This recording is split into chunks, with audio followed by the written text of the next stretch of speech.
Hello प्यारे बच्चों, आज मैं आप लोगों को मुक्त इलेक्ट्रॉनों का माध्य मुक्त पथ, श्रांतिकाल तथा अनुगमन वेग क्या होता है समझाने जा रहा हूं। तो बोर्ड पर आप ध्यान से देखिए। मुक्त इलेक्ट्रॉनों का माध्य मुक्त पथ, श्रांतिकाल तथा अनुगमन वेग। बच्चों, इसको समझने से पहले आप यहाँ ध्यान दीजिए। माना यह धातु का बना हुआ एक चालक तार है।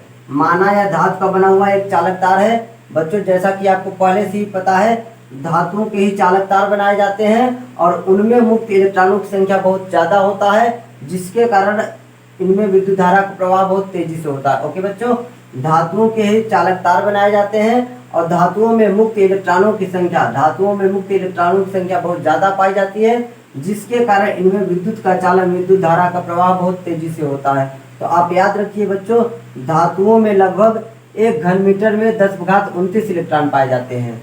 धातुओं में लगभग 1 घन मीटर में 10⁻29 इलेक्ट्रॉन पाए जाते हैं। तो धातुओं में इतना अधिक इलेक्ट्रॉन पाए जाने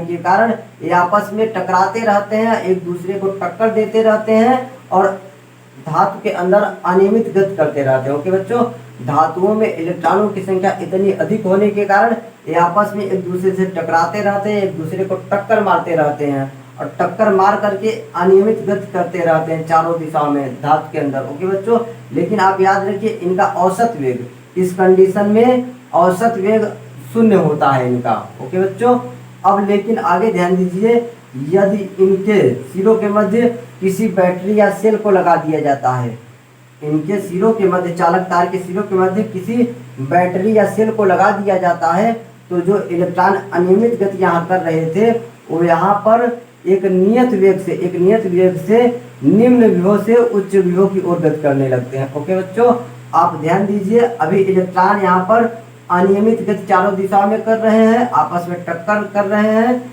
लेकिन जैसे ही इनके सिरों के मध्य में बैटरी या सेल को जोड़ दिया जाता है तो इनके सिरों के मध्य विभवांतर स्थापित हो जाता है। ओके बच्चों, इनके सिरों के मध्य विभवांतर स्थापित हो जाता है। विभवांतर स्थापित हो जाने के बाद इलेक्ट्रॉन निम्न विभव से उच्च विभव की ओर एक नियत वेग से गति करने लगते हैं और उस नियत वेग को ही अनुगमन वेग कहते हैं। ओके बच्चों, अब यहाँ ध्यान दीजिए, ये सेल का धन सिरा है, सेल का माइनस सिरा है। तो ध्यान दीजिए, यहाँ पर ये जो चालक तार है, यहाँ पर निम्न विभव पैदा हो जाएगा और यहाँ उच्च विभव हो जाएगा। तो इस तरह चालक तार के सिरों के मध्य विभवांतर स्थापित हो जाता है। चालक तार के सिरों के मध्य बैटरी या सेल को लगाने से उनके सिरों के मध्य विभवांतर स्थापित हो जाता है, अर्थात विद्युत क्षेत्र उत्पन्न हो जाता है। ओके बच्चों, विभवांतर और विद्युत क्षेत्र उत्पन्न हो जाता है। तो इलेक्ट्रॉन जो यहाँ अनियमित गति कर रहे थे, अब इलेक्ट्रॉन ध्यान दीजिए, निम्न विभव से उच्च विभव की ओर एक नियत वेग से गति करने लगते हैं। ओके बच्चों, अब यहाँ पर आगे ध्यान दीजिए, जो इलेक्ट्रॉनों का अनुगमन वेग होता है, विद्युत क्षेत्र के विपरीत दिशा में होता है। यहाँ पर ध्यान दीजिए, विद्युत क्षेत्र की दिशा ये है, विद्युत क्षेत्र की दिशा, इलेक्ट्रिक फील्ड की दिशा ये है, उच्च विभव से निम्न विभव की ओर। लेकिन इलेक्ट्रॉन विभवांतर स्थापित होने के बाद निम्न विभव से उच्च विभव की ओर गति कर रहे हैं और वो भी नियत वेग से, एक नियत सूक्ष्म वेग से गति कर रहे हैं, विद्युत क्षेत्र के विपरीत दिशा में, ऐसा भी कह सकते हैं। तो आपसे कभी पूछा जाए इलेक्ट्रॉनों का अनुगमन वेग विद्युत क्षेत्र के विपरीत दिशा में होता है कि विद्युत क्षेत्र की दिशा में होता है, तो आप बताइएगा बच्चों। इलेक्ट्रॉनों का जो अनुगमन वेग होता है विद्युत क्षेत्र के विपरीत दिशा में होता है। इलेक्ट्रॉनों का जो अनुगमन वेग होता है विद्युत क्षेत्र के विपरीत दिशा में होता है। अब बच्चों, आप शुरू से यहाँ ध्यान दीजिए, आपको मुक्त इलेक्ट्रॉनों का माध्य मुक्त पथ, श्रांतिकाल तथा अनुगमन वेग क्या होता है, तीनों की परिभाषा मैंने यहाँ पर लिखा है, समझिए आप ध्यान से। किसी मुक्त इलेक्ट्रॉन द्वारा दो क्रमागत टक्करों के बीच चली गई माध्य दूरी को इलेक्ट्रॉन का माध्य मुक्त पथ कहते हैं, इसे लैम्डा से व्यक्त करते हैं। ओके बच्चों, किसी मुक्त इलेक्ट्रॉन द्वारा, यहाँ पर जैसा कि मैंने बताया बच्चों, इलेक्ट्रॉन आपस में टक्कर करते रहते हैं। यहाँ जैसा कि मैंने आपको बच्चों बताया, इलेक्ट्रॉन यहाँ आपस में टक्कर करते रहते हैं, एक दूसरे से टकराते रहते हैं। वही यहाँ पर मैंने लिखा है, ध्यान दीजिए, किसी मुक्त इलेक्ट्रॉन द्वारा दो क्रमागत टक्करों के बीच चली माध्य दूरी को इलेक्ट्रॉन का माध्य मुक्त पथ कहते हैं, इसे लैम्डा से व्यक्त करते हैं। माध्य मुक्त पथ को लेमडा से व्यक्त करते हैं। और याद रखिए इलेक्ट्रॉनों का माध्य मुक्त पथ लेमडा बराबर 10⁻⁹ मीटर होता है। ओके बच्चों, इलेक्ट्रॉनों का माध्य मुक्त पथ लेमडा का मान आप याद रखिए 10⁻⁹ मीटर होता है। ये स्टैंडर्ड वैल्यू है, आप इन्हें याद रखिए। ओके बच्चों, अब आगे ध्यान दीजिए, दो क्रमागत टक्करों के बीच माध्य समयांतराल को श्रांतिकाल कहते हैं। दो क्रमागत टक्करों के बीच माध्य समयांतराल को श्रांतिकाल कहते हैं। श्रांतिकाल को टाउ से व्यक्त करते हैं। ओके बच्चों, श्रांतिकाल को टाउ से व्यक्त किया जाता है। इलेक्ट्रॉनों का श्रांतिकाल 10⁻⁴ सेकेंड होता है। इलेक्ट्रॉनों का श्रांतिकाल 10⁻⁴ सेकेंड होता है। ओके बच्चों, अब अगला ध्यान दीजिए जो कि सबसे महत्वपूर्ण परिभाषा है आपके लिए।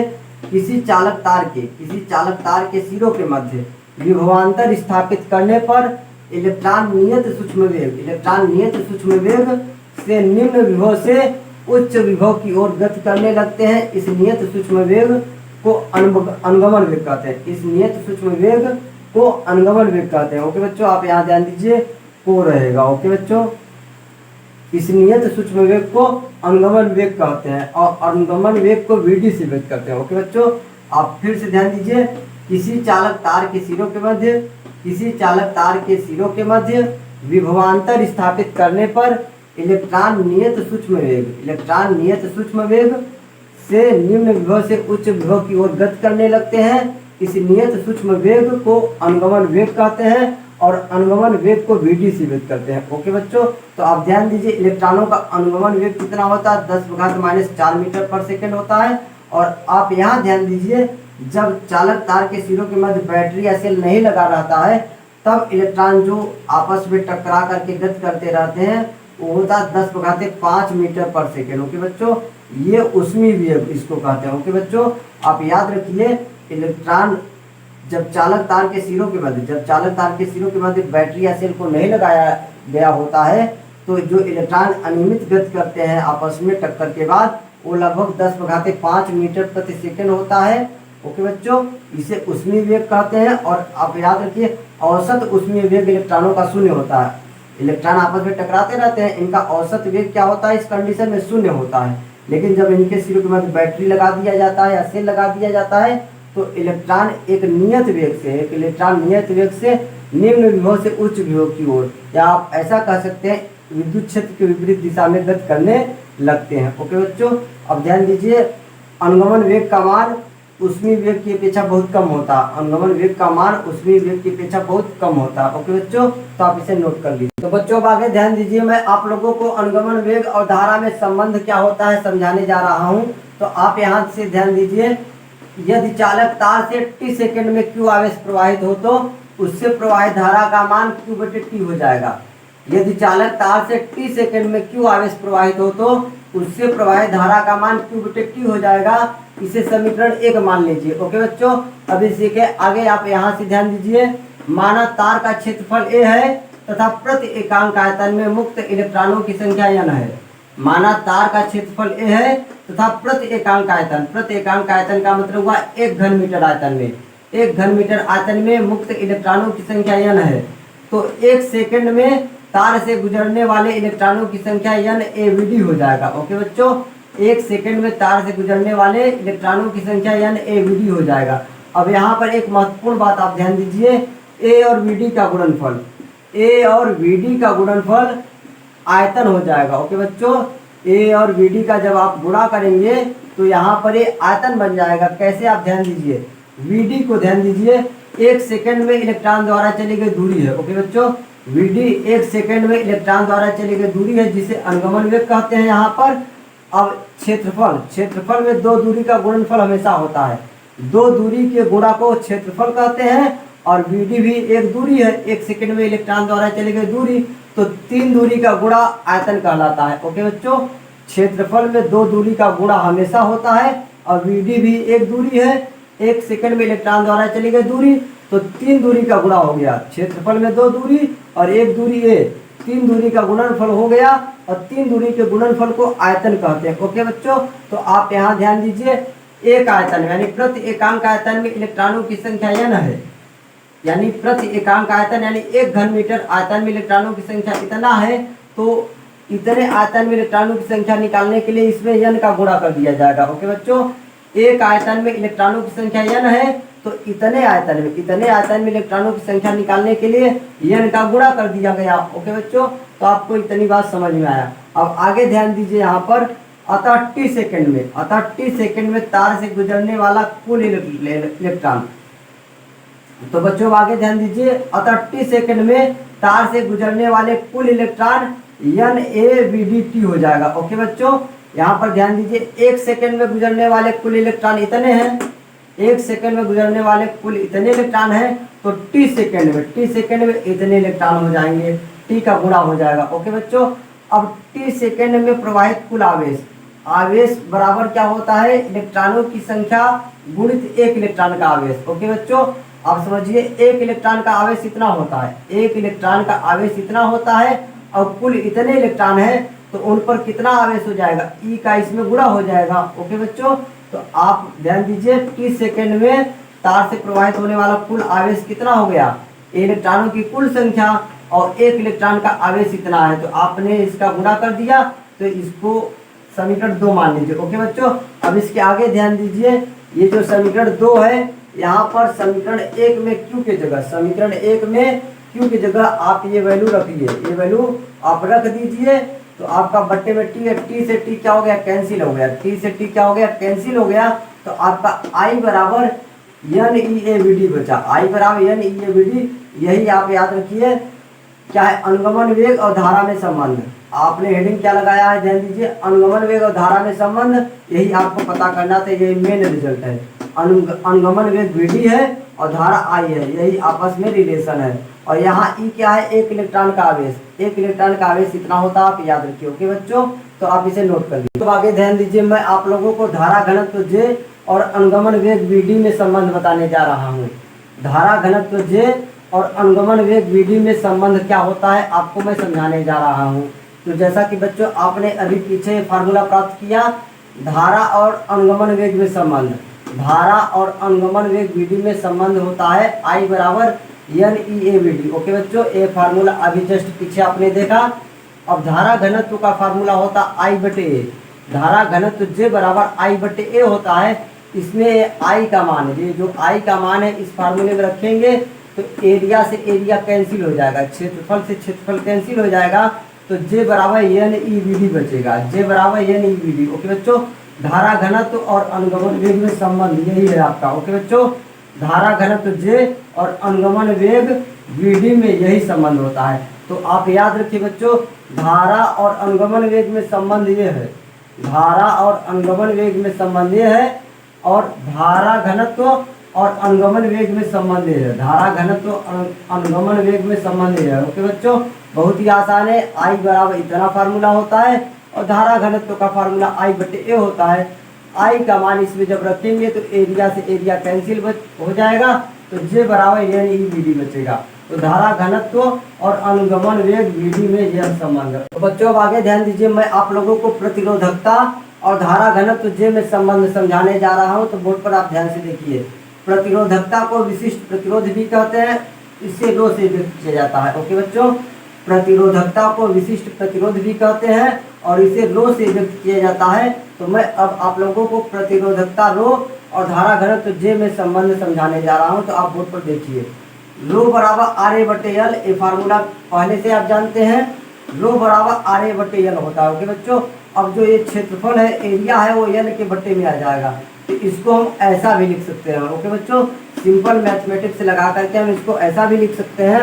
अब आगे ध्यान दीजिए, R ओम के नियम से R बराबर होता है V बटे I। ओके बच्चों, R बराबर V बटे I होता है ओम के नियम से। तो इस फार्मूले में R के जगह V बटे I रखेंगे, R के जगह V बटे I, तो V बटे I रख दिया गया R की जगह, और L बटे A वैसे रह गया। ओके बच्चों, R के जगह V बटे I रख दिया गया और L बटे A वैसे रह गया। अब आगे ध्यान दीजिए, रो बराबर बच्चों V बटे L, V और L को आपने एक साथ लिख लिया और I बटे A को एक साथ में लिख लिया, ऐसे करके। ओके बच्चों, V बटे L अलग कर लिया और I बटे A अलग कर लिया, और V बटे L विद्युत क्षेत्र होता है। ओके बच्चों, आप याद रखिए, E बराबर होता है V बटे L। ओके बच्चों, विद्युत क्षेत्र का फार्मूला होता है विभवांतर बटे लंबाई। ओके बच्चों, विद्युत क्षेत्र का ये फार्मूला होता है। तो V बटे L को हमने क्या लिख दिया, E लिख दिया, और I बटे A धारा घनत्व J होता है। J बराबर क्या होता है, I बटे A होता है। तो V बटे L क्या बन गया, E बन गया, और I बटे A बन गया J धारा घनत्व। तो आपका प्रतिरोधकता और धारा घनत्व में यही संबंध होता है, प्रतिरोधकता और धारा घनत्व में संबंध। ओके बच्चों, तो आप इसे याद कर लीजिए। आप सीधे गुणा करके ऐसा भी याद कर सकते हैं, E बराबर रो जे, ये रो है और ये जे है। रो प्रतिरोधकता या विशिष्ट प्रतिरोध है, जे धारा घनत्व है, और ये विद्युत क्षेत्र है। ये क्या है बच्चों, विद्युत क्षेत्र है। ओके बच्चों, तो आप इसे याद कर लीजिए। अब आगे ध्यान दीजिए, जैसा कि अभी आपने यहाँ पर देखा प्रतिरोधकता, प्रतिरोधकता या विशिष्ट प्रतिरोध बराबर E बटे जे, यहाँ पर आपने प्राप्त किया फार्मूला। अब इसका व्युत्क्रम कर दीजिए उल्टा, रो का व्युत्क्रम करेंगे तो 1 बटे रो हो जाएगा, और तो E बटे जे का उल्टा करेंगे तो J बटे E, दोनों पक्षों का व्युत्क्रम कर दिया गया। तो रो का उल्टा 1 बटे रो और E बटे जे का उल्टा J बटे E। ओके बच्चों, और 1 बटे रो यानी 1 बटे प्रतिरोधकता जो होता है चालकता कहलाता है। ओके बच्चों, प्रतिरोधकता के व्युत्क्रम को चालकता कहते हैं, प्रतिरोधकता के व्युत्क्रम को चालकता कहते हैं, अर्थात 1 बटे रो के जगह हम चालकता सिग्मा लिख सकते हैं। ओके बच्चों, चालकता को सिग्मा से व्यक्त किया जाता है और प्रतिरोधकता को रो से व्यक्त किया जाता है। प्रतिरोधकता के व्युत्क्रम को चालकता कहते हैं। तो 1 बटे रो का मान सिग्मा यानी चालकता हो गया, और J बटे E है। ओके बच्चों, अब यहाँ से इसका इधर सीधे गुणा हो गया, तो J बराबर सिग्मा E, J बराबर सिग्मा E। तो ये चालकता और धारा घनत्व में संबंध है, सिग्मा चालकता है और J धारा घनत्व है। तो चालकता और धारा घनत्व में ये संबंध होता है, और प्रतिरोधकता और धारा घनत्व में ये संबंध होता है। ये कुछ महत्वपूर्ण संबंध है, महत्वपूर्ण फार्मूले हैं, आप इसे नोट कर लीजिए बच्चों। फिर आपको इससे संबंधित मैं नेक्स्ट वीडियो लेक्चर में टॉपिक लेकर आऊँगा। ओके बच्चों, तो नोट कर लीजिए।